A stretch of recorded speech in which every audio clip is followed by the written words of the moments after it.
Fala pessoalzinho, tudo tranquilo? Vamos para mais uma aula agora que eu deixei aqui gravada para vocês. Então eu vou pedir umas coisinhas para vocês. Ó. Se vocês curtirem a aula, não esquece de deixar uma curtida aí no vídeo. Se você ainda não for inscrito no canal, por favor se inscreve, que isso daí vai ser bastante importante para mim e para você. Se ativar as notificações, nota 10, melhor ainda. Se curtir muito o vídeo, posta, manda para os seus amigos, compartilha com seus amigos. E se você tiver alguma dúvida, alguma sugestão, por favor, joga aí nos comentários aí embaixo, que eu vou ter o maior prazer de responder para vocês e até gravar novos vídeos a respeito, beleza? Valeu, galera, bora pro vídeo. Hoje a gente vai continuar desenvolvendo a nossa biblioteca RobPy V4 aqui. Até a aula passada, a gente tinha implementado essa distância entre retas não paralelas. Depois a distância entre retas paralelas, a gente implementou também. Depois eu tinha aqui essa função distância entre retas, que já vinha implementada, que consumia as duas funções distância entre retas que a gente tinha implementado anteriormente. Depois a gente ia para essas funções que implementam um eixo que vai dar reta 1 para reta 2. E aqui a gente precisa parar um pouquinho para discutir porque é exatamente que eu estou implementando este eixo aqui, né? Então, vamos lá para nossa luzinha, que aí eu vou mostrar para vocês exatamente por que é que a gente está fazendo essa implementação. Então, imagina que você tem suas retas lá no espaço, né? Então eu vou ter uma reta aqui, mais ou menos. Opa, usar a ferramenta de reta vai ser ótimo, né? Uma reta aqui, mais ou menos, e a outra mais ou menos assim, certo? Vou aproveitar que eu estou com a ferramenta de reta já para desenhar a nossa base também. Então vamos deixar a nossa base mais ou menos aqui assim. Então aqui setinha, setinha, setinha, x, y, z. Essa reta aqui vai ser a nossa reta 1, essa reta vai ser a reta 2.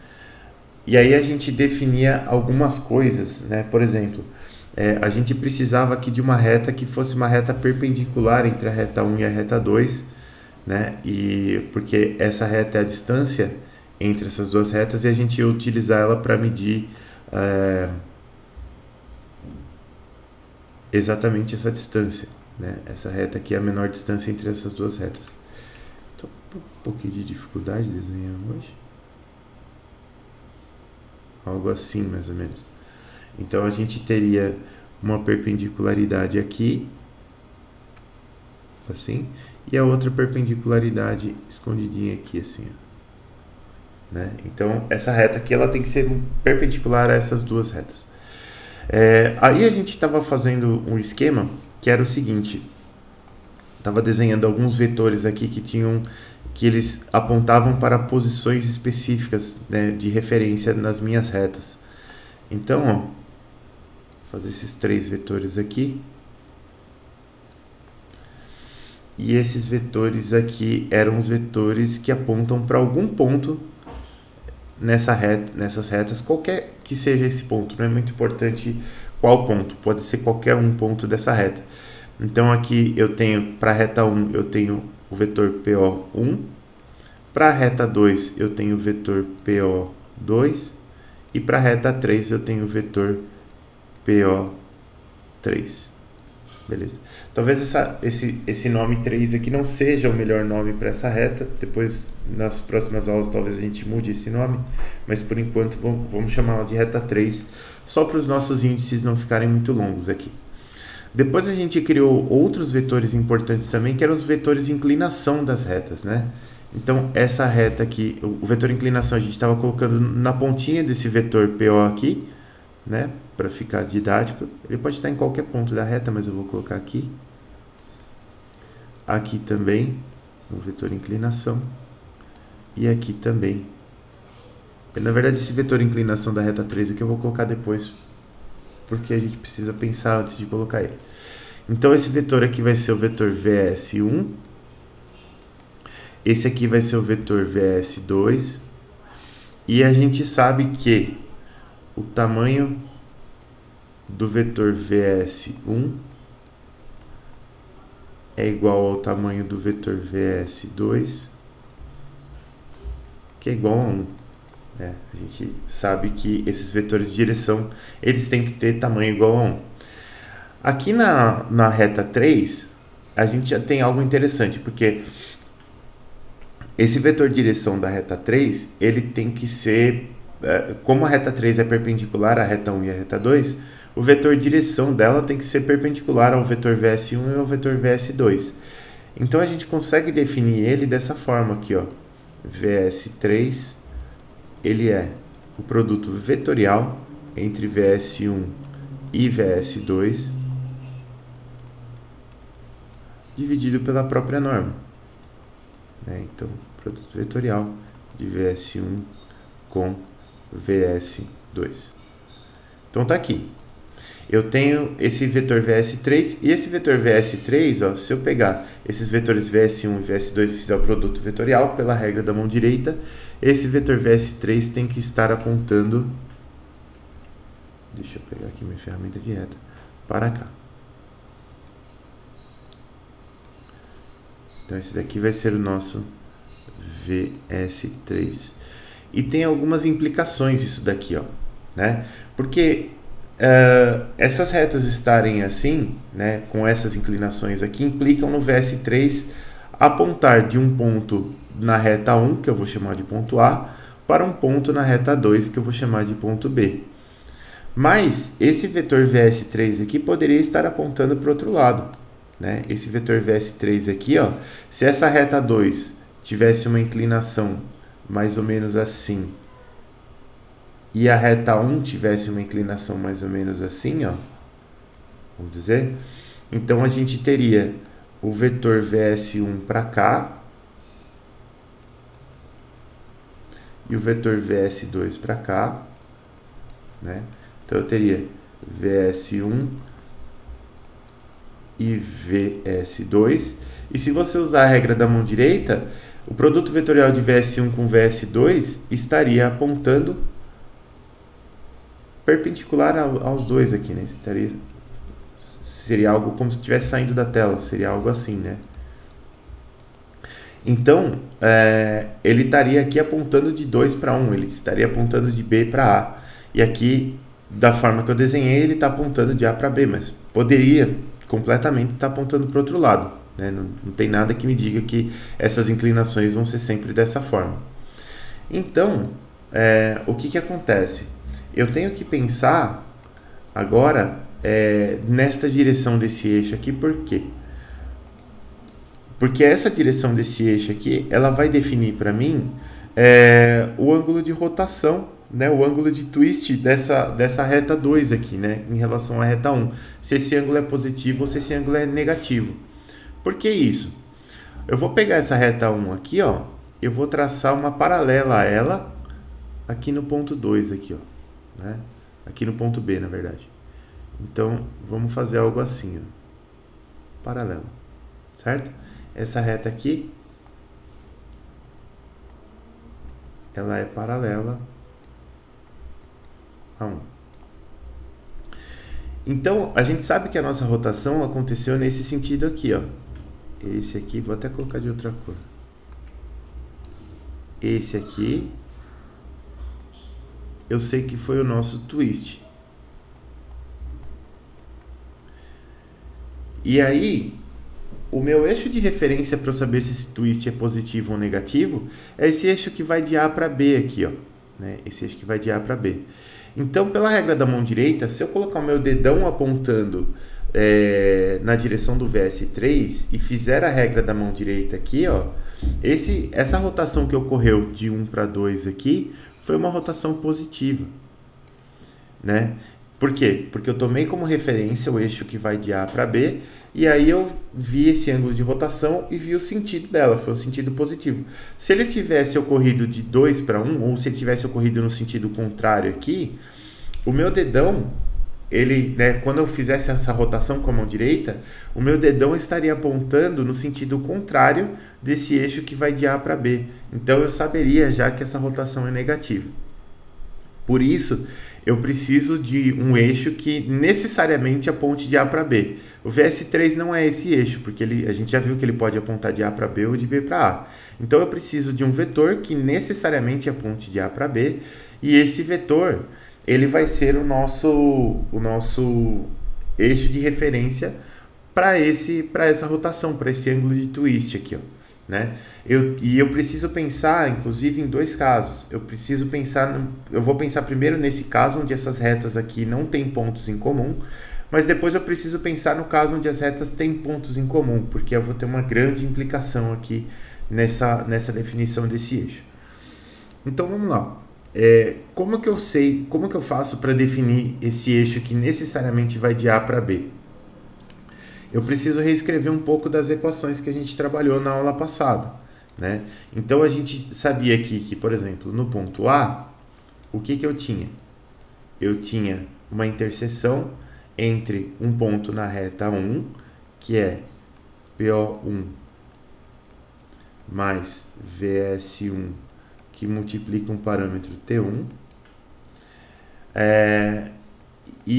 Então eu tenho interseção, então eu tenho que igualar um ponto na reta 3, que é o vetor PO3 mais VS3, que multiplicaria um parâmetro T3, só que esse parâmetro T3, essa solução que eu vou encontrar nessa equação aqui de cima, ele vai ser o cruzamento da reta 3 com a reta 1, né? Ele vai ter um valor aqui que vai representar esse ponto A. Então eu vou chamar ele de T31. Porque quando eu for calcular o ponto B, esse parâmetro T3 vai ter outro valor, né? Porque não pode ser o mesmo valor, seria o mesmo ponto em cima da reta aqui. Vai ter outro valor, então eu vou chamar, quando eu chegar aqui no ponto B, eu vou chamar de T32 esse parâmetro aqui, porque ele é outra solução, ele tem outro valor. Então a reta B não. Então para o ponto B, eu vou precisar do seguinte, eu vou precisar da interseção entre um ponto na reta 2, que é o PO2, mais VS2 T2, beleza? Isso aqui vai ser igual a um ponto na reta 3, que é o meu PO3, mais VS3 T32. Então tá aqui. Isso aqui a gente já brincou com isso na aula passada. Só que eu posso definir outros vetores aqui, ó, para me ajudar, e a gente fica meio sem cor para trabalhar. Eu vou trabalhar com rosa de novo aqui, ó. Eu vou definir esse vetor aqui, que vai ser a posição do ponto A, que eu vou chamar de PA. Eu vou definir o vetor que vai de P até B, que vai ser o meu vetor, de novo, fiz a mesma coisa, PB. E eu sei que o vetor que vai de A até B, que eu vou chamar de PAB, ele é o vetor PB menos o vetor PA. Então, se eu pegar o vetor PB e subtrair dele o vetor PA, eu vou ter um vetor que vai exatamente de A até B. Eu quero quase isso. Eu quero um vetor que vá de A até B, mas que tenha tamanho 1. Porque toda vez que a gente está trabalhando com vetores que representam só a direção, por segurança a gente deixa eles com tamanho 1, né? Para não ter problemas matemáticos aí. Então, eu vou definir que o meu eixo, então, eu vou até definir ele com um chapeuzinho, porque ele é unitário, que vai de A até B, é o meu vetor PAB dividido pela norma de PAB. Beleza. Quem que é o vetor PA? Bom, o vetor PA é o vetor que aponta para o ponto A. Isso aqui é o meu vetor PA. Quem que é o meu vetor PB? É esse vetor aqui que aponta para o ponto B. Tá aqui.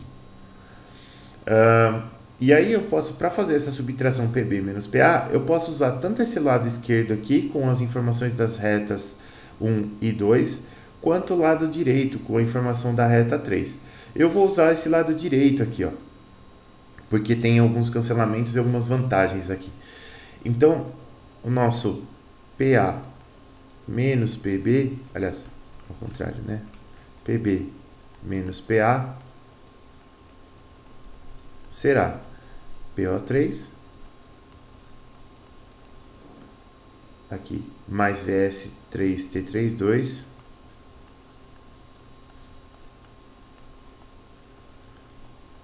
menos PO3 menos VS3 T31. Tem cancelamentos aqui, né? Quer dizer, o PO3 cancela com o PO3 e eu consigo tirar esse VS3 em evidência aqui. Então isso daqui vai ser igual a VS3 que multiplica T32 menos T31. Lá da última aula, quando a gente ia calcular essa distância aqui, ó, a gente calculava algo assim, ó, né? Eu tinha uma matriz aqui que tinha uma coluna que era o vetor VS1, outra coluna que era o vetor menos VS2, outra coluna que era o vetor VS3. Isso aqui me multiplicava um vetor de parâmetros, desculpe pela coordenação aqui, um vetor de parâmetros que era T1, T2 e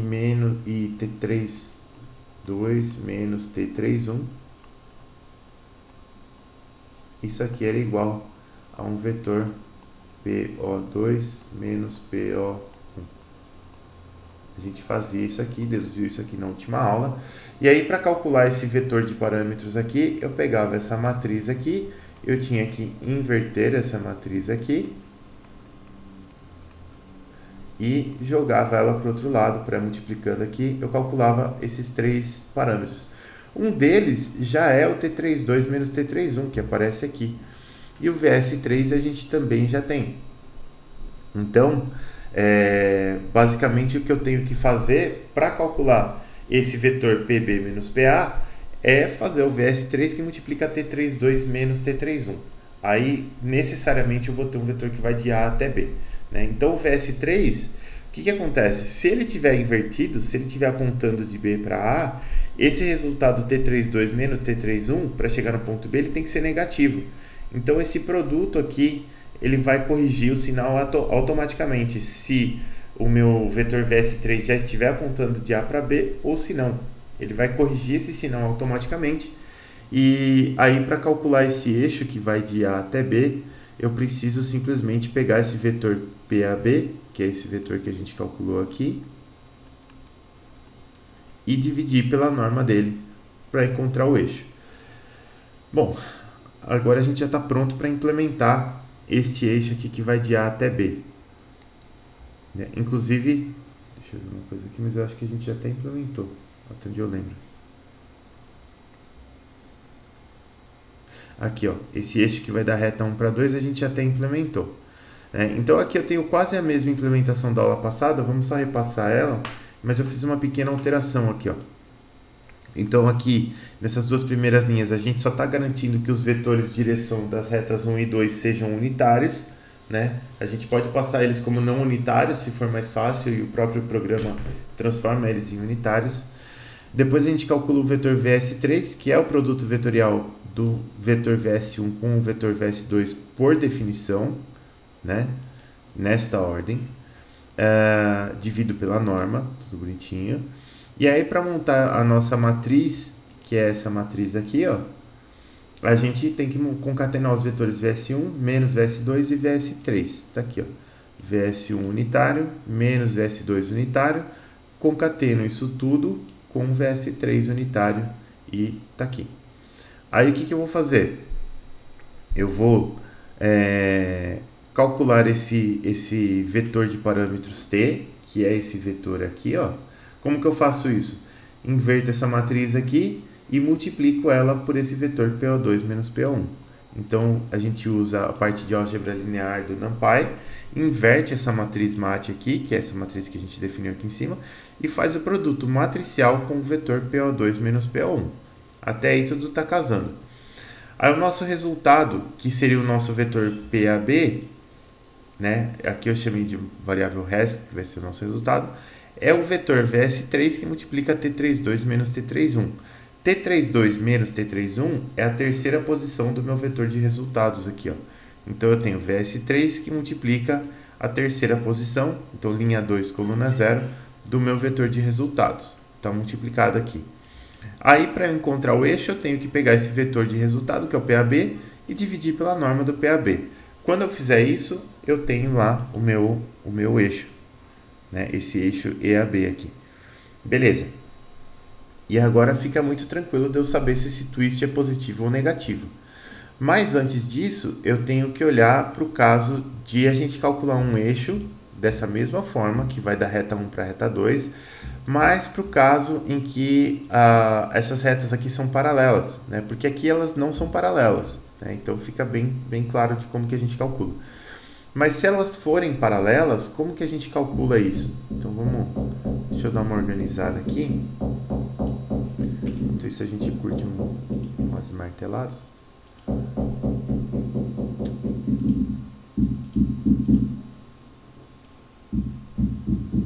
Porque o negócio é martelar, entendeu? Vou deixar isso aqui mais pra cá assim. Não tem muito o que fazer, né? Aqui. Só pra gente ganhar algum espaço aqui na nossa lousa. Agora sim. Pronto. Isso aqui, beleza. Se as retas forem paralelas, vou até colocar aqui, ó. Retas paralelas.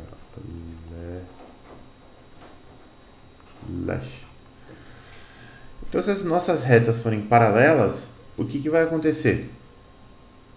A gente vai ter aqui, vamos desenhar duas retas paralelas. Uma reta paralela, outra reta paralela. Bonitamente.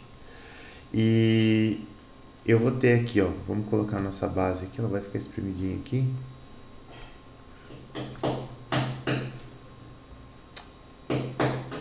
Não, cara. Martela não. Martela não, ô. X, Y e Z. E aí a gente tem aqui, ó, como as retas são paralelas, eu vou chamar essa daqui de reta 1, essa aqui de reta 2, né? O ponto A tem que estar na reta 1, o B tem que estar na reta 2. E aí eu vou ter coisas assim, por exemplo, ó. Mesmos vetores lá. Eu vou criar o meu vetor PO1 para cá, meu PO2 para cá. Setinha, esse aqui é o PO1. Setinha, esse aqui é o PO2, vetor. E aí eu vou ter o meu vetor diretor aqui das retas, que é o vetor VS. E aqui ele vai ser igual para as duas retas, né? Eu não vou diferenciar VS1 de VS2 por enquanto. Então aqui eu tenho VS2, aqui eu tenho VS1. Beleza. E eu quero construir um vetor que aponta da reta 1 para a reta 2 perpendicularmente. Como que eu faço isso? Aqui eu tenho um jeito que talvez seja um pouco mais fácil de fazer, que é o seguinte, eu vou usar só esses vetores PO2 e PO1 aqui, e vou definir um terceiro vetor aqui, ó, daqui para cá, e esse vetor aqui, nossa, que vetor mais horroroso, aqui, e esse vetor aqui é o vetor PO2 menos PO1. Ele vai de 1 até 2. Beleza. O vetor que eu quero de verdade não é esse. O vetor que eu quero de verdade ele é mais parecido com esse daqui, ó. E começou, hein? O vetor que eu quero de verdade é mais parecido com esse daqui, ó. Certo? Pessoal, eu vou colocar o meu protetor aqui que tá difícil de me concentrar. Pronto. Vamos continuar aqui, ó. Se a pancadaria estiver atrapalhando muito aí, vocês me avisam, tá? Então aqui, ó. Eu criei esse vetor aqui que vai desse ponto aqui até esse ponto, que é o PO2 menos PO1. E não é exatamente esse vetor que eu quero. Eu quero esse vetor azulzinho aqui, ó. E por que eu quero esse vetor azulzinho? Porque ele é perpendicular a essas duas retas aqui. Na verdade, eu quero quase ele. Eu quero esse vetor dividido pelo tamanho dele. Mas, o que eu sei? Eu sei que esse vetor vermelho aqui, ó, ele tem uma componente que é paralela a essas retas aqui, né? Que é essa componente aqui, ó. Peraí. Que é essa componente aqui, ó. Mais ou menos. certo? Essa componente rosinha aqui, ela é a projeção de PO2 menos PO1 sobre o vetor VS. Certo? Então, se eu subtrair desse vetor PO2 menos PO1 essa projeção, se eu subtrair desse vetor essa componente, o que vai me sobrar é exatamente o vetorzinho azul aqui, que seria, já é quase o nosso eixo aqui. Ele só não é o nosso eixo porque ele depende aí das coordenadas, né? Então vamos chamar esse vetor aqui, esse azulzinho aqui, eu vou chamar ele de P12, e aí o eixo vai ser definido sobre ele, né?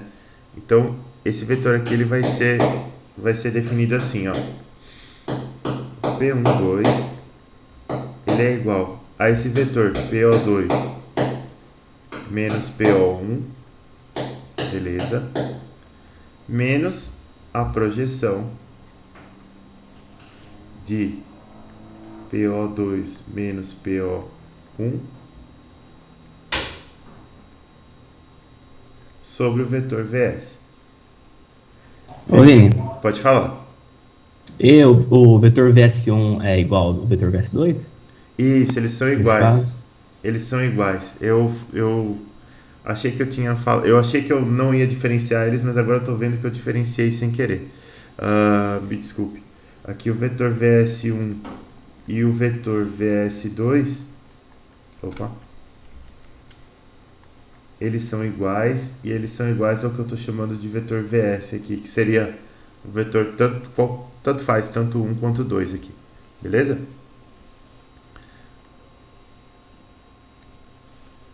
Certo. Legal. Aqui começa essas marteladas, eu perco totalmente a minha concentração aqui, desculpa aí. Aí, ó, então definimos o vetor P12 e o nosso eixo, que é esse eixo aqui que vai de 1 até 2, ou que vai do ponto A até o ponto B, mesma coisa, esse eixo que vai de A até B, ele é esse vetor P12 dividido pela própria norma, né? Então tá aqui. Vamos implementar esse negócio aqui. Isso aqui vai ser bem tranquilinho de implementar. Então a gente vai lá no nosso PyCharm e aqui, ó, o que eu preciso fazer para implementar esse negócio? Primeiro, eu tenho o vetor VS, tá vendo que é o VS1 e o VS2, eu tenho os vetores PO1 e PO2. Vamos definir o vetor P12 aqui, ó. P12, ele é o PO2 menos o PO1 menos a projeção do vetor PO2 menos PO1 sobre o vetor VS. Beleza? Basicamente isso. E aí a gente retorna o vetor P12 dividido pela norma do vetor P12.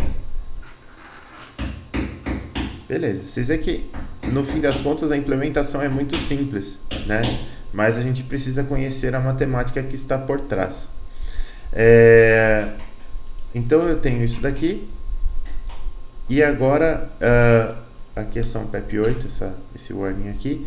Agora eu tenho essa função eixo reto 1, 2, que já consome essas duas funções privadas que a gente acabou de implementar, né? Esse eixo reto 1, 2 quando as retas são paralelas e quando elas não são paralelas. E aqui a gente testa se as retas são paralelas, né? Então, basicamente, você calcula o ângulo entre os vetores VS1 e VS2 e vê se esse ângulo, ou o valor absoluto desse ângulo, é menor do que uma tolerância angular, que eu deixei aqui como 10 a menos 3 radianos, né? Então, se esse ângulo aqui for menor do que 10 a menos 3 radianos, a gente vai considerar que essas duas retas são paralelas e eu vou usar a função de calcular retas paralelas, ou calcular o eixo entre duas retas, o eixo entre duas retas paralelas, para poder calcular esse eixo. Mas se elas não forem paralelas, a gente vai usar essa outra função aqui, que calcula o eixo entre duas retas não paralelas. Aí a última coisa que sobra para a gente fazer, e algo que vai dar bastante discussão para nós, é o seguinte: é a questão de fato a gente calcular esse ângulo de twist entre as duas retas aqui, ó. Aqui na nossa lousinha eu já tenho algo que vai me dar duas implicações rápidas aqui, né? Primeiro, o que é o ângulo de twist? Se você pensar lá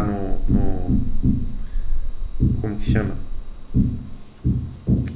Na convenção de Denavi-Hardenberg, lá, desculpa pessoal, tô tendo uns brancos incríveis hoje, é por causa do cansaço e da desconcentração com as marteladas aqui.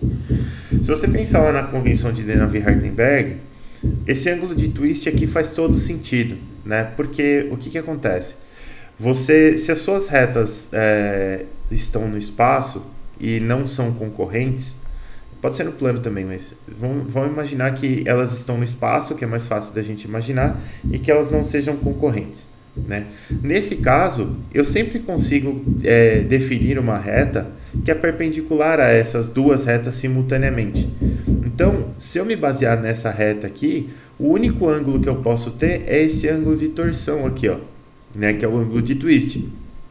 Não dá para ter outro ângulo diferente desse em outra direção, porque se eu tivesse outro ângulo diferente desse, essas retas não seriam mais perpendiculares mutuamente a essa reta 3 aqui, né? Ela não estaria definida, então essa reta 3 estaria errada no lugar onde a gente teria colocado ela. Então, se essa reta 3 é mutuamente perpendicular a essas retas 1 e 2, o que acontece? Para ficar mais fácil de você imaginar, se ela é mutuamente perpendicular à reta 1 e à reta 2, eu consigo imaginar dois planos que sejam perpendiculares a essa reta 3 aqui, um contendo a reta 1 e o outro contendo a reta 2, certo? Então, esses dois planos que são mutuamente perpendiculares à reta 3, eles têm que ser paralelos entre si, né? E se eles são paralelos entre si, a única coisa que a reta 2 pode fazer com relação à reta 1 é ter esse ângulo de rotação dentro desse plano que é perpendicular à reta 3 aqui, né?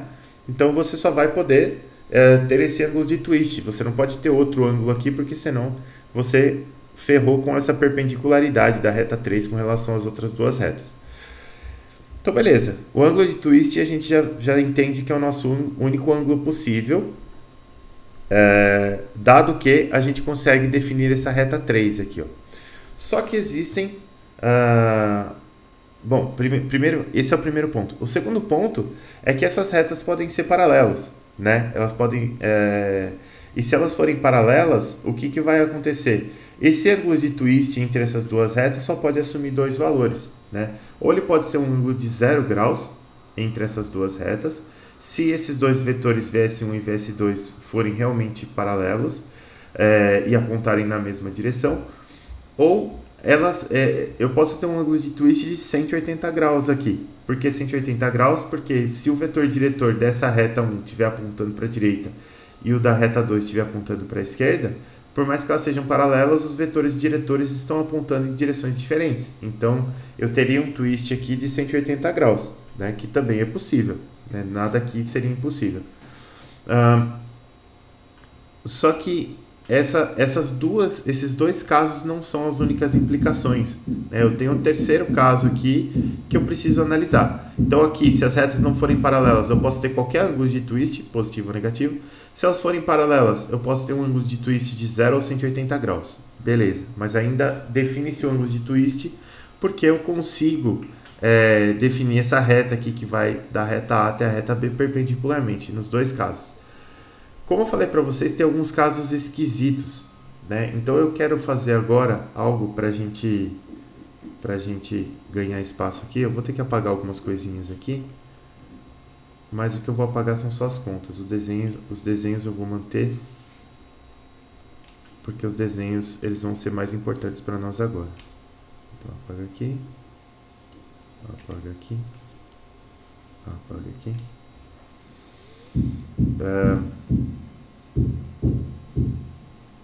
Aqui, vamos fazer assim, ó.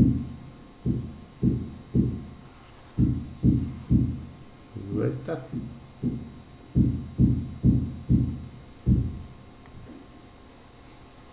Esse programa ele não é muito prático em algumas situações. Aqui. Puxar isso aqui pra cá. Puxar assim. E eu vou até fazer um quadradinho diferente aqui pra gente contextualizar isso aqui, ó. Então, vou colocar ele numa cor vermelha aqui, ó. E dentro desse quadradinho aqui, eu estou trabalhando em um plano. Então aqui, ó. Nossa, que letra horrorosa. Aqui. Estou trabalhando em um plano. Então a gente está trabalhando em 2D. Certo? Aqui eu tenho mais problemas. Porque, olha só, imagina que eu tenho aqui um eixo, né, um link. Então eu vou desenhar o meu link assim, ó. Aqui um quadradinho. Aqui o eixo da junta. Aí o meu link está aqui. Eu vou precisar da ferramenta de reta agora.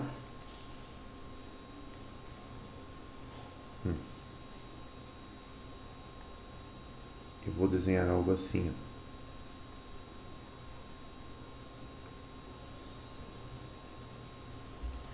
Então tá aqui. Desenhar sem a reta mesmo para ir mais rápido. Então tá aqui, ó. Vou pintar de preto aqui esse eixo da minha primeira junta. Vou pintar de preto esse eixo da minha segunda junta aqui. Porque aquela habilidade de pintura do prezinho não foi bem desenvolvida. Mas tá aí, certo? Então, aqui eu tô, não se esqueçam que eu estou no plano, tá? Então eu tenho esse link aqui, esse link é totalmente possível, né? Beleza. E aí eu vou começar a definir as retas que passam pelo plano aqui, pelos eixos aqui das juntas para poder calcular os parâmetros aí de Denavi-Hartenberg, tudo bonitinho, né? Então eu vou ter aqui, ó, essa reta aqui que passa pelo meu primeiro eixo, essa reta 1. E eu vou ter essa reta aqui, ó, que passa pelo segundo eixo. Vou ver se eu consigo desenhar ela direitinho hoje. Aqui é, garoto. Que é essa reta 2. Beleza? Até aqui. Opa. Nada de absurdo. Essa daqui é minha reta 1. Essa daqui é minha reta 2. Muito bom. Eu posso até fazer alguns cálculos aqui com essas retas. Eu já faço esses cálculos já para a gente ver umas questões aqui. Mas o problema que eu quero que vocês enxerguem é o seguinte, ó. Apesar dessa junta aqui ser totalmente, desse link aqui ser totalmente possível, eu fico com um problema que é o seguinte, ó. Se eu esticar essas retas aqui, eu vou fazer a extensão dessas retas aqui em cinza.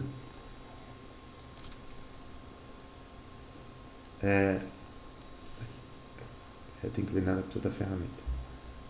Olha só o que acontece. Elas vão se cruzar aqui, ó.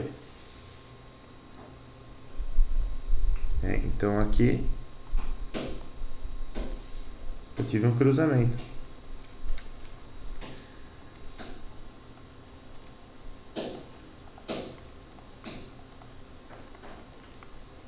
Se eu tive um cruzamento, essas retas aqui elas são concorrentes.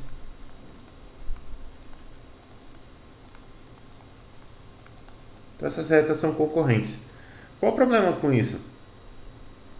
O problema com isso é que quando duas retas são concorrentes, elas compartilham um ponto em comum no espaço, né?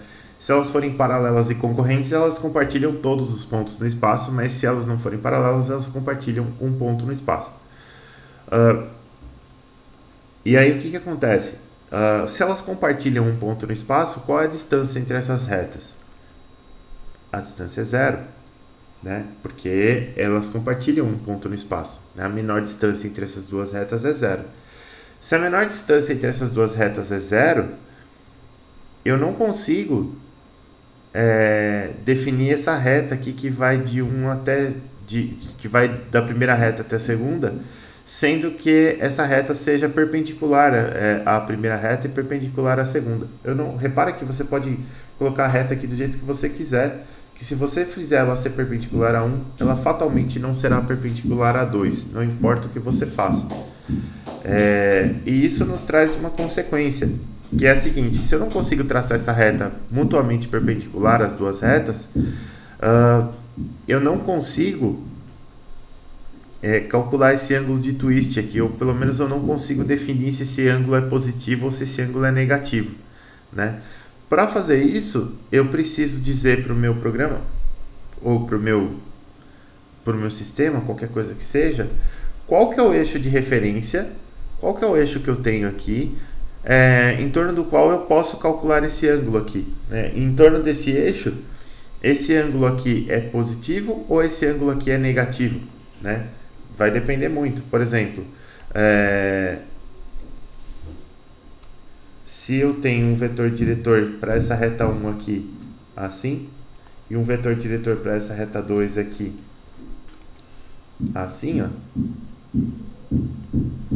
Beleza, fizer o produto vetorial de 1 para 2, eu tenho um eixo apontando para dentro aqui da minha lousa, né? Mas, se eu fizer de novo, né, se o meu vetor diretor da reta 2 estiver assim, por exemplo, que pode estar por qualquer motivo que seja, então o produto vetorial da reta 1 para a reta 2, né, desse vetor 1 para o vetor 2 aqui, ele vai estar apontando para fora da lousa.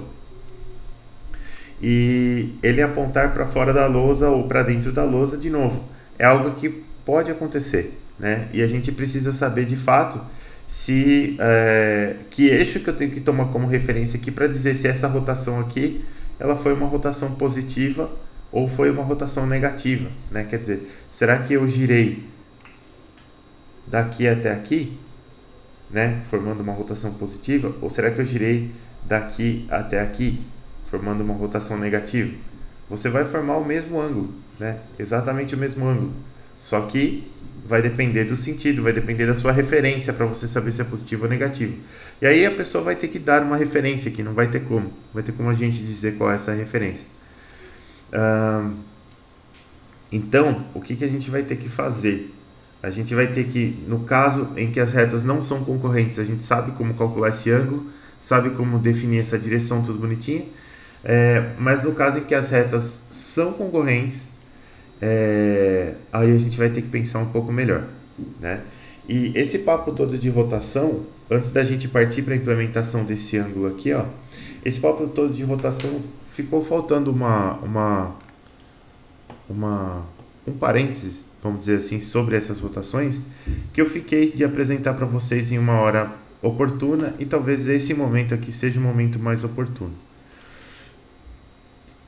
Então, ó, se eu pegar aqui, eu deixei no finalzinho dessa aula 3 aqui algumas observações para vocês sobre essas rotações aí, que começam, deixa eu carregar, mas que começam aqui, ó. A gente tinha resolvido um exercício lá na última aula, na aula 3, quando a gente terminou ela, né? E depois desse exercício aqui eu coloquei esses comentários aqui pra gente ver. Então, rapidamente, olha só. Ainda sobre rotações, né? Pra gente encerrar o tópico sobre rotações do espaço, a gente precisa fazer alguns comentários a respeito dessas rotações. Primeiro, que a orientação de alguns frames ela é descrita através da rotação sucessiva em torno de alguns dos eixos principais, como a gente já viu lá. Então eu faço uma rotação em torno de x, depois uma em torno de y, depois uma em torno de z e assim por diante. Através de um conjunto de rotações independente, a gente busca representar a posição e orientação de qualquer frame no espaço, né? Rotações independentes aqui, falta um S. O que seriam rotações independentes? Seriam rotações que vão me levar sempre para uma direção que eu não cheguei ainda, né? Então, não adianta eu ter um eixo que tá rotacionado 90 graus na direção de Y e querer chegar nesse eixo fazendo só rotações em torno do eixo X. Eu nunca vou chegar lá, né? Eu preciso girar pelo menos em torno de X e Z, ou de X e Y, ou só de Y, para chegar nessa posição. Então, é isso que eu quero dizer com conjuntos de rotações independentes aqui. Contudo, deve-se levar em consideração que as rotações em diferentes eixos não são entidades somáveis como as translações. Então, o que é uma entidade somável, pessoal? Isso aqui é extremamente importante nessa área. Uma entidade somável é uma entidade que respeita as propriedades da soma, né? E a gente entende rotações como somáveis porque a gente faz muita rotação no plano. Então, quer dizer, se eu girei algo 90 graus no sentido horário, depois 60 no sentido anti-horário, eu sei que se eu somar 90 com menos 60, eu vou ter 30. Então, eu sei que eu girei esse algo aí 30 graus no sentido horário. E ponto final. Só que, quando a gente fala de rotações do espaço, elas não obedecem à soma. A gente tem um exemplo muito simples para mostrar isso daí, que são as rotações desse livro aqui, ó. Aqui, a gente, né, esses novos eixos aqui, eles são chamados de... toda vez que eu troco de sistema de coordenadas, muda a letra, né? Então, aqui eu tenho o sistema X, aqui eu tenho o sistema Y, aqui eu tenho o sistema Z. Aqui também X, Y e Z. E aqui, ó, o que acontece? No primeiro momento ele faz uma rotação, ele parte sempre com o livro na mesma posição. No primeiro momento ele faz uma rotação de 90 graus em torno do eixo 1, positiva, e depois ele faz uma rotação de 90 graus em torno do eixo 3, positiva. E aqui ele faz uma rotação primeiro em torno do eixo 3, 90 graus positiva, e depois em torno do eixo 1, 90 graus positiva. E repara, quando eu venho daqui para cá, ó, fiz uma rotação de 90 graus em torno do eixo 1, que é esse eixo aqui, ó, né, positiva. Então, se você colocar o seu dedão apontando na direção do eixo 1, você vai ver que a rotação positiva vai tombar esse livro 90 graus para trás. Tombou. Agora eu vou pegar esse sistema aqui e vou fazer uma rotação de 90 graus em torno do eixo 3, positiva. Então, você coloca o seu dedão da mão direita na direção do eixo 3, faz a rotação, e a rotação que vai representar esse tombamento para o canto de trás. O F vai ficar para trás e o livro vai ficar assim.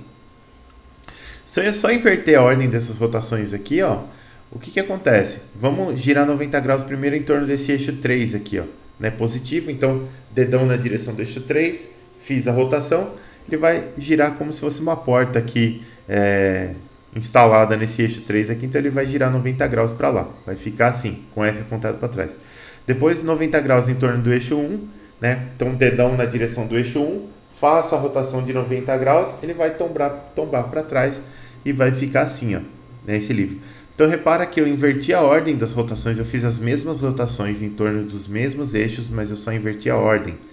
E quando eu inverto a ordem, olha só, a posição final do livro é totalmente diferente, né? Você pode brincar com o seu livro, com o seu celular, com um dado, qualquer coisa assim na sua casa, e você vai ver que se você só inverter a ordem das rotações, você vai ter resultados totalmente diferentes. O que isso quer dizer? Isso quer dizer que as rotações, elas, ângulos em geral no espaço, eles são entidades que têm sim intensidade, têm direção e têm sentido, mas eles não se comportam como vetores. Então, um ângulo, uma rotação no espaço não é uma entidade vetorial, mas ela também não é uma entidade escalar, né? Porque ela não tem só uma informação ali, né? Não tem só a intensidade, eu não tenho só, por exemplo, o ângulo da rotação, eu tenho um eixo em torno do qual eu vou rodar e tem um sentido em torno desse eixo também, né? Então eu tenho essas três informações, só que elas não se comportam como um vetor, né? Você tem uma outra entidade matemática, e a gente sabe trabalhar com essa entidade matemática e a gente representa ela com matrizes de rotação, né? Então um ângulo não é um vetor, um ângulo também não é um escalar, né? Se vocês pararem para pensar, isso é muito legal, porque a gente meio que não tem uma entidade matemática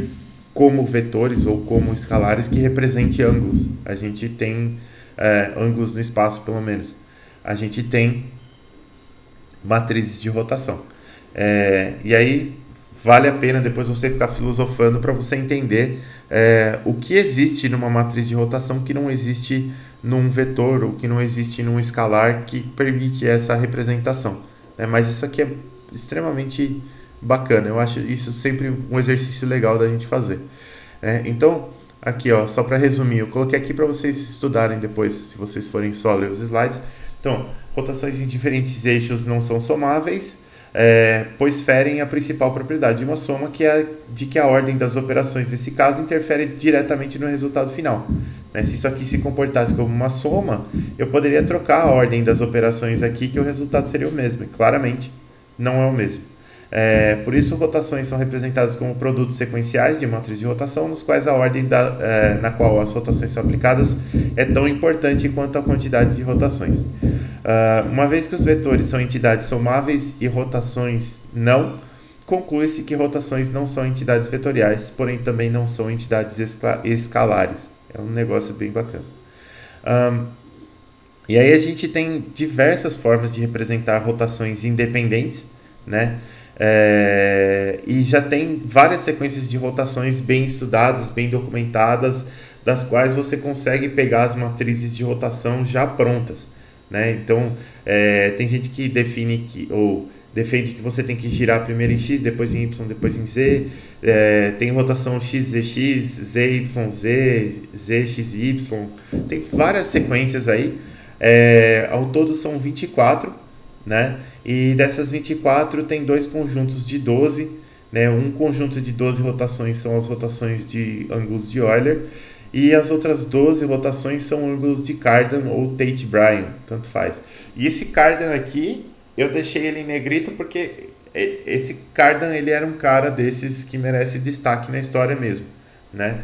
O Cardan, ele era um matemático europeu, né? Não ficou a vida inteira na Itália, mas ele tinha um nome em italiano também, que era Girolamo Cardano, também conhecido em outros lugares da Europa como Jerônimo em vez de Girolamo, Cardan em vez de Cardano.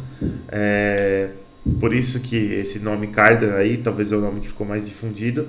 E esse nome Cardan, ele tem a ver com algumas coisas, né? Então, se você pegar aqui na internet, você pode procurar algo, uma invenção desse cara, que é uma junta que se chama junta universal, que é esse tipo de junta aqui, ó, né? É uma junta que tem basicamente dois eixos de rotação, então eu consigo conectar dois eixos girantes com essa junta aqui, e esses eixos não precisam estar alinhados, que eles vão rotacionar. Tem alguns problemas com essa junta também, ela causa um certo tipo de oscilação torsional aqui, oscilação mecânica, que a gente estuda, não no caso de vocês, mas eu que fiz mecânica e controle de automação, a gente estuda essas coisas.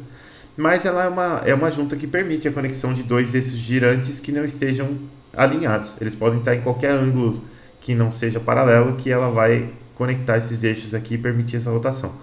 Essa junta é muito legal. Ela existe em alguns eixos de caminhão, picapes, ônibus, né? Então, se você procurar por eixo Cardan, por exemplo, ou eixo Cardan, ele é um eixo que possui essas juntas. Então, vamos colocar aqui em imagens. Ó, vamos pegar um eixo desse aqui, por exemplo. Ou vamos pegar aqui no trem de potência direto, montadão bonito. O eixo Cardan é esse eixo aqui, ó. Né? Aqui você tem vários Cardans, porque esse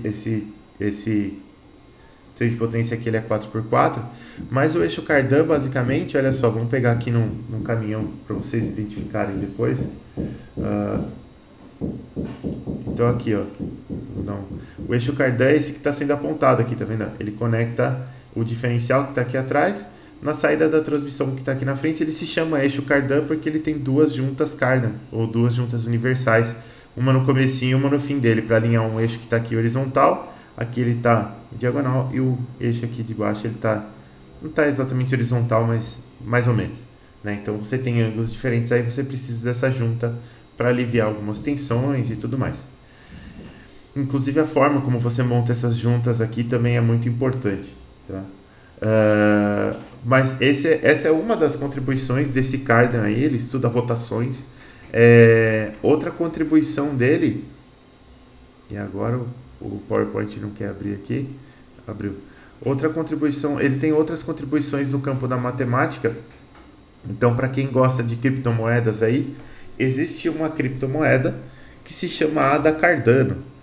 E o Cardano é por causa do Girolamo Cardano mesmo, né? Então, o Ada vem de Ada Lovelace, que foi uma matemática americana, que viveu no século XX, se eu não me engano, e que foi, se eu não me engano, também a mãe da computação, não tenho certeza. E depois você tem o Girolamo Cardano, que ele desenvolveu algumas ferramentas matemáticas que são utilizadas na parte de segurança e na parte da blockchain da Cardano. Então, por isso que ele foi homenageado aí no nome da criptomoeda também. Cultura não sei se é exatamente inútil, mas cultura sobre o Cardano, no caso. Voltando aqui para as nossas rotações, a gente tem algumas representações de rotações mais comuns aqui. Sim, chega o Hard Fork Alonso dia 12, pode crer. Estamos todos aguardando para ver se dá para ganhar um dinheirinho com esse Hard Fork aí ou não. Vamos ver. Aqui, ó, então a gente vai ter exemplos comuns de rotações que são usadas. Vocês vão encontrar essas rotações nas áreas de trabalho de vocês depois. Tem essa primeira aqui que é o Roll Pitch All, né, que são rotações em torno dos eixos Z, X e Y, que se usa muito na área de dinâmica de veículos, principalmente veículos autônomos, se usa demais isso aqui. Heading Elevation Bank, que se usa em aviação, né? Eu não me lembro a ordem dos eixos aqui, mas se usa na aviação. Elevação Azimuth Orientação, que se usa muito na parte de computação gráfica para você gerar vistas de coisas. Enfim, são alguns nomes comuns aqui de rotações que vocês vão encontrar. Beleza. E aí, ainda sobre rotações, existe, e isso daqui eu acho fantástico, toda vez que a gente tromba com alguma coisa de Euler ou alguma coisa de Gauss, são coisas assim para prestar atenção, porque esses caras são fenomenais, o trabalho deles foi fenomenal. E existe o teorema das rotações de Euler que diz o seguinte, isso aqui é fantástico, ó. Qualquer conjunto de rotações aplicado a um corpo rígido, no qual um ponto desse corpo permaneça fixo no espaço, pode ser representado por uma rotação simples ou fundamental em torno de um eixo que passe por esse ponto. Então eu posso pegar lá um frame, né? Eu posso pegar um frame e definir esse frame a partir da rotação a partir de, sei lá, 100 rotações. Vou girar 30 Gauss em X, 45 em Y, menos 30 em Z, mais 30 em X de novo, e assim por diante. Você vai fazendo uma sucessão de rotações, não importa o que você faça, o frame final ele pode ser representado a partir de uma rotação apenas do frame inicial em torno de um eixo arbitrário, um eixo que passe por algum canto que não seja necessariamente o eixo X, Y ou Z. Então você vai definir um eixo no espaço. Se você fizer uma rotação em torno desse eixo, você vai encontrar um novo sistema. Então qualquer conjunto de rotações é passível de ser transformado em uma única rotação em torno de um único eixo. Isso aqui é fantástico também, é outra coisa que eu pelo menos particularmente fico horas pensando em como que as coisas acontecem e de fato acontecem. E aí você tem aqui que por causa desse teorema, qualquer rotação que você imaginar, ela pode ser representada em instância final por 4 parâmetros. Então você vai ter as 3 componentes do eixo, em torno do qual a rotação fundamental vai ser realizada, e o ângulo da rotação fundamental. Beleza. E mais do que isso, o Euler ele mostrou como você pega essa matriz de rotação genérica aí, que vai fazer essa rotação em torno de 1 milhão de eixos, e como que você a partir dela calcula o eixo em torno do qual a rotação fundamental foi realizada e o ângulo dessa rotação fundamental. Para entender isso daqui, existe uma rotação que a gente faz, que é uma rotação em torno de um eixo genérico, que não é um eixo X, Y ou Z, e a fórmula dele a fórmula dessa rotação é essa daqui, ó. Você define um eixo K, esse eixo K tem as coordenadas Kx, Ky e Kz, e você vai fazer uma rotação de um ângulo θ em torno desse eixo K aqui. Quando você fizer essa rotação, você vai encontrar essa matriz de rotação aqui, ó. Então ela tem todas as componentes do eixo K aqui, em algum canto, e tem essas funções Vθ, Cθ e Sθ. Cθ é o cosseno de θ, Sθ é o seno de θ e Vθ é 1 menos o cosseno de θ. Isso aqui é mais como curiosidade, a gente não vai chegar a aplicar muito essa matriz aqui, mas mais para vocês conhecerem essa questão de rotação. E essa aqui está totalmente conectada com a questão do twist, né? Porque agora a gente vai ter um eixo arbitrário e eu preciso calcular quantos graus foi rotacionado o meu vetor em torno daquele eixo arbitrário. Então, pode ser que a gente use alguns resultados derivados disso daqui, ó. Aí aqui, ó, poderemos a partir de qualquer matriz de rotação encontrar o eixo principal e o ângulo da rotação fundamental utilizando as seguintes propriedades. Então você tem essa matriz de rotação que pode muito bem ser uma matriz como essa, né? Mas ela tem os componentes de R1 a R33 e aí você combinando os componentes, ó, você consegue encontrar o eixo K utilizando os componentes da sua matriz de rotação aqui e você vai precisar aqui também do ângulo θ, mas o ângulo θ ele também vem das componentes aqui, na verdade ele vem da diagonal da matriz de rotação aqui. Então você consegue calcular o ângulo θ, com o ângulo θ você consegue calcular esse eixo e com as outras componentes da matriz, se necessário for, né? Então basicamente lá a gente não tem a matriz de rotação, mas a gente vai ter um eixo, né? E a partir desse eixo talvez a gente consiga calcular esse ângulo de rotação do nosso vetor aí. Então era esse o comentário que eu tinha que fazer sobre rotações. Agora sim a gente pode voltar lá no nosso tem alguma notificação aqui só para constar.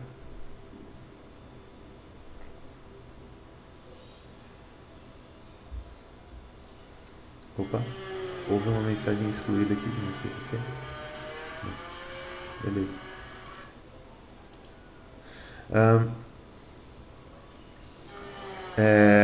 Então aqui a gente vai ter a representação das rotações, beleza? Acabamos de falar sobre isso. Agora a gente pode voltar para cá. E agora que a gente já entende um pouco melhor todas as questões que acercam isso daqui, a gente vai implementar a rotação, ou o cálculo do ângulo de rotação, para o caso em que as retas não são concorrentes, e aí na próxima aula a gente pensa no caso de retas concorrentes, como a gente vai fazer. Aqui, ó, se as retas não são concorrentes, tem dois casos básicos aqui. Um dos casos aqui, ó, é esse caso onde elas não são paralelas, né? Se elas não são paralelas é bem tranquilo de resolver, porque eu tenho esse eixo que a gente definiu aqui, que vai de A até B. Vou desenhar ele de laranjinha aqui, ó. Então ele está aqui, ó. Vou desenhar ele fora do vetor, fora da linha, só para a gente enxergar. Então eu tenho o eixo que vai de A até B. E eu vou comparar ele com esse vetor VS3 aqui, ó, certo? Porque o VS3 ele é o produto vetorial da reta 1 com a reta 2. Beleza. Então, se esse ângulo aqui entre a reta 1 e a reta 2 for positivo, o VS3 vai estar apontando de A para B e o EAB também vai estar apontando de A para B, né? E se esse ângulo aqui for negativo, se as retas estiverem invertidas, o EAB vai estar apontando de A para B, mas o VS3 vai estar apontando de B para A. Como que eu capturo esse fato de estar apontando de A para B ou de B para A de uma maneira simples? Eu posso capturar isso daqui com produto escalar, né? Se eu fizer o produto escalar entre EAB e VS3, o que a gente vai ter? A gente vai ter que se EAB escalar VS3 for positivo, então a rotação é positiva.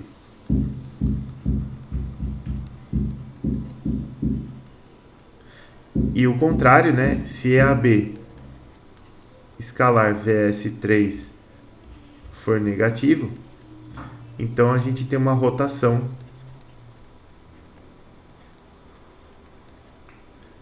negativa.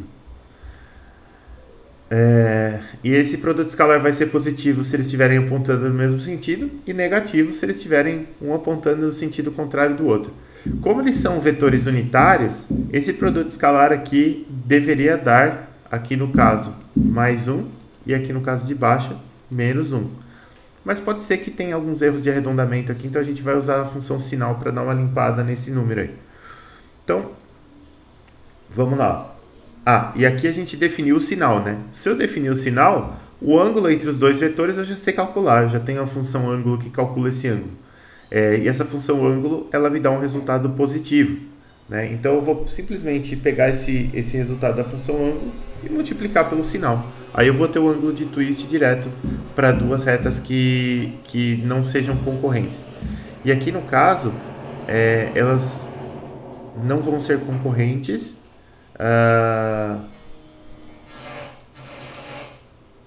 mas elas podem ou não ser paralelas, né? E aí a gente vai verificar aqui, porque se elas forem paralelas, tem uma outra implicação aqui que é a seguinte: o ângulo ele pode ser de 0 a 180 graus, mas a gente não sabe se esses 180 graus foram girados no sentido positivo ou negativo. Então, por definição, a gente vai dar um ângulo de 0 ou π, né, radianos, que são 180 graus, e esse π vai ser sempre retornado positivo, porque eu não tenho como saber se ele é positivo ou negativo. Então, vamos lá.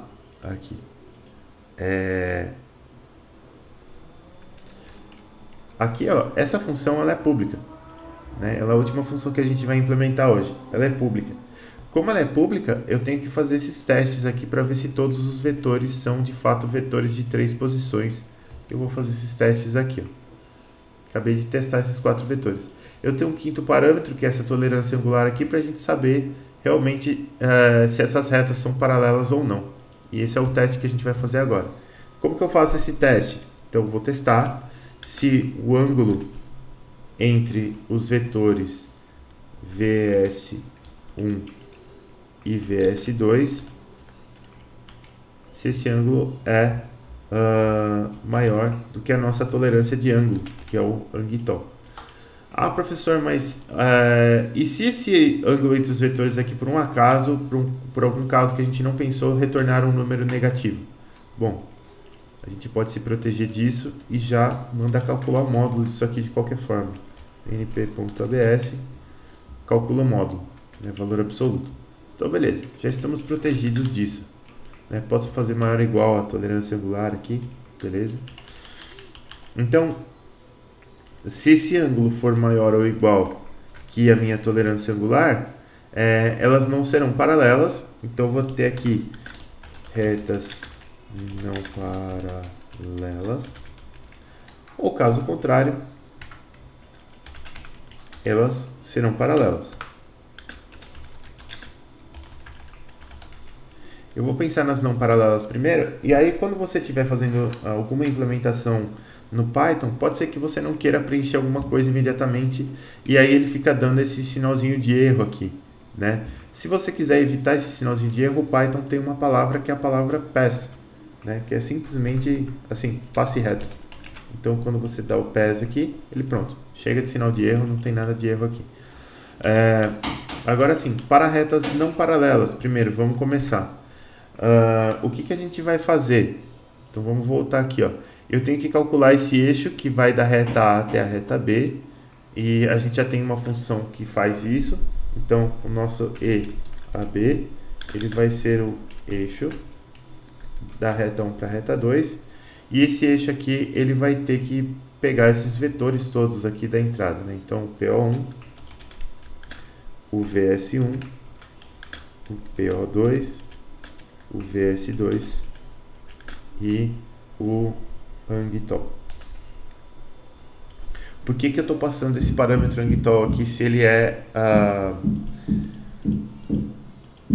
esqueci a palavra. Opcional. Porque aqui ele é opcional também, né? Então, se eu não passar ele como opcional aqui, o que vai acontecer? O sistema, o Python, ele vai pegar esse parâmetro angtol como opcional que eu deixei lá na chamada dessa função eixo reto 1, 2. Então, eu posso acabar passando um parâmetro aqui que não vai ser utilizado, né? Eu posso querer alterar esse parâmetro angtol aqui e essa alteração não vai ser passada para frente. Não é o que a gente quer. Então, eu vou passar esse parâmetro aqui também para que ele assuma o padrão que está sendo definido agora nessa outra função aqui de calcular um ângulo de twist. Então, calculamos o eixo. Agora eu vou calcular o meu sinal da rotação. O sinal, ele vai ser o produto escalar, como a gente tinha feito, dos vetores. Na verdade, tem várias coisas para fazer antes disso daqui. Né? Seria do vetor VS3 com o vetor EAB. Né? AB. Vou colocar o vetor VS3 aqui, mas a gente vai ter que calcular ele, porque eu ainda não tenho ele calculado aqui. Então, a gente sabe que tem várias coisas aqui para fazer. Ó. Vamos fazer assim, ó, VS1 unitário vai ser o VS1 dividido pela norma do VS1, só para a gente garantir que ele seja unitário. VS2 unitário, mesma coisa, VS2 dividido pela norma do VS2. VS3 unitário, ele vai ser o produto vetorial do VS1 unitário com o VS2 unitário, e eu preciso dividir ele pela norma dele ainda, né? Então VS3 unitário é VS3 unitário dividido pela norma de VS3 unitário. Então tá aqui. Agora o VS3 está calculado. Aqui daqui para frente eu vou usar só os vetores VS1 e VS2 unitários também, só por segurança. E aqui VS3 unitário. Então tá aqui. A gente já calculou o sinal do nosso produto escalar, né? E esse sinal aqui, ele, lembra que eu falei para vocês, ele pode estar contaminado com um pouquinho de erro, né? Então o que eu vou fazer? Ele pode ser 1.0003, por exemplo, ou menos 1.0002, alguma coisa assim. Então eu vou usar a função sinal desse número aqui, ó, np.sin.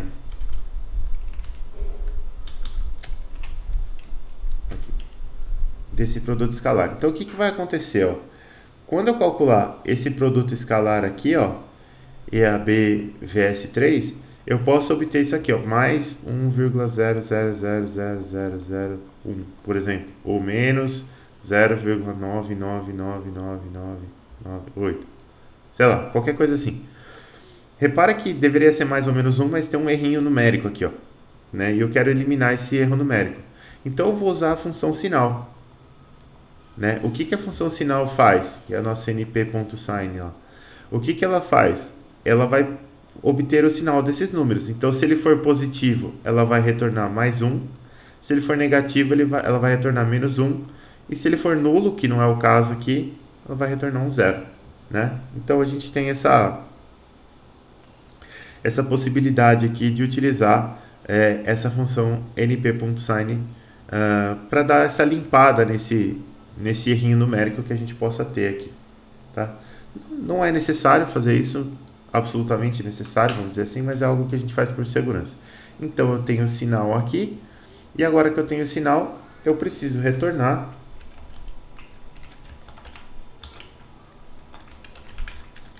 o sinal que multiplica o ângulo entre esses vetores, né? Então eu vou chamar essa função aqui de novo, mas você pode VS2, você pode fazer o seguinte: se você quiser melhorar um pouco a eficiência do seu código, você pode criar uma variável aqui que guarde esse resultado desse ângulo aqui e utilizar ela 2 vezes, né?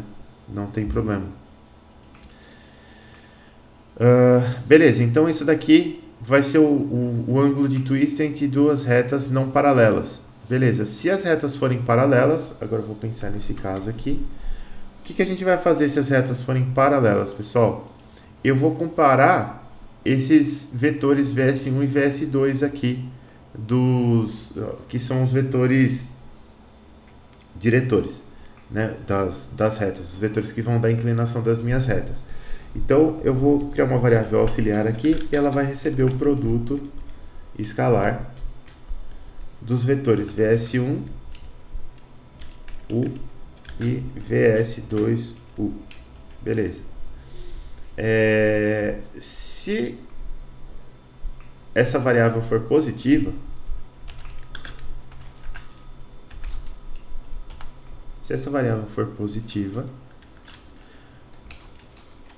então os vetores estão na mesma direção e eu tenho que retornar um ângulo de 0 radianos. Ponto e vírgula é de outra linguagem. Se não, eu vou retornar um ângulo de π radianos. np.π. Não precisa do ponto e vírgula. Limpar o PEP8. Então tá aqui, ó. Tá implementado para o caso de retas serem paralelas ou não paralelas. A gente já tem o ângulo de twist entre essas retas aqui. E aí nas próximas aulas, né, eu cheguei exatamente nesse ponto aqui com o pessoal lá da outra turma, né, então eu vou parar por aqui com vocês também. E nas próximas aulas a gente vai definir um ângulo, ou definir um vetor de referência, que é esse vetor de referência aqui para calcular o ângulo de twist. E com esse vetor de referência, aí a gente vai calcular o ângulo de twist entre essas duas retas.